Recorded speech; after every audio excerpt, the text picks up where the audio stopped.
সুপ্রিয় দর্শক, আমি এখন যে আসনটি করতে যাচ্ছি সেটার নাম হচ্ছে ধনুরাসন।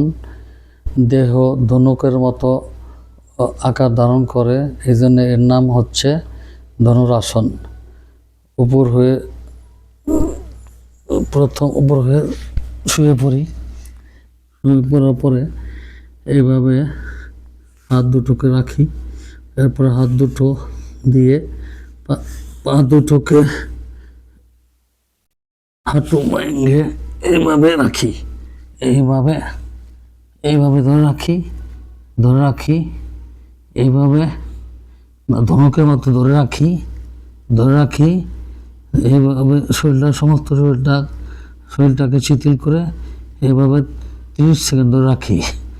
1 2 3 4 5 6 7 8 9 10 11 12 13 14 15 16 17 18 19 20 21 22 23 24 25 26 27 28 19 29 30।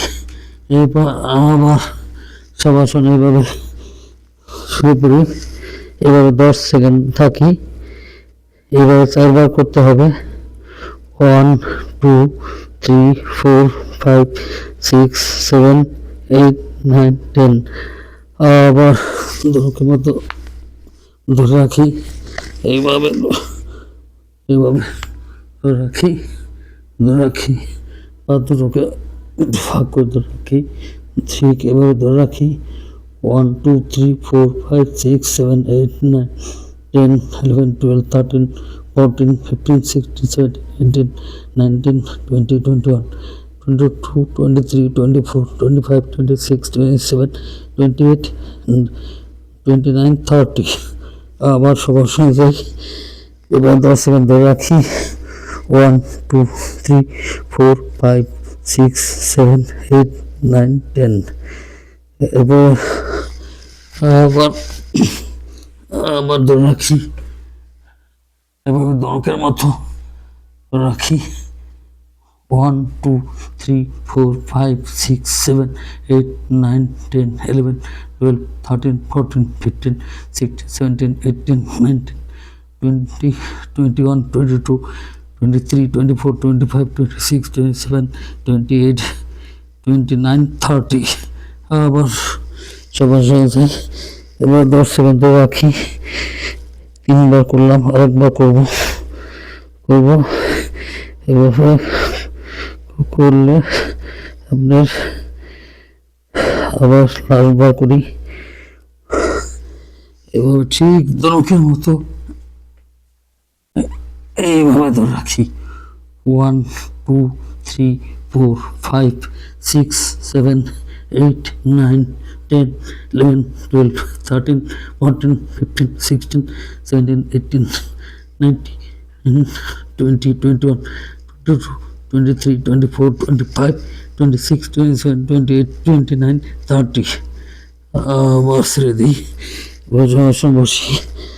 বসি এভাবে 4 বার করি। এর উপকারিতা হচ্ছে আপনার কোষ্ঠকাঠিন্য দূর হবে, পেটের এবং কোমরের চর্বি কমাবে এবং এটি পেটের বেষ্টনীকে ভালো করবে এবং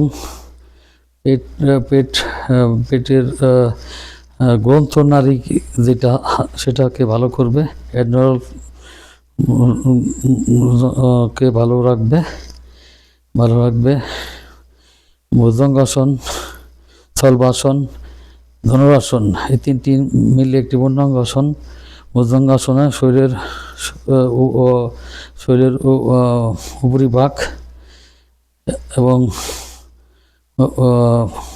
স্থলবাসন শরীরের মেরুদণ্ডের নিচের অংশকে শক্তিশালী করে এবং ধনুরাসন শরীরের মেরুদণ্ডের মধ্যভাগকে শক্তিশালী করে এবং অ্যাডনল গ্রন্থিকে ভালো রাখে।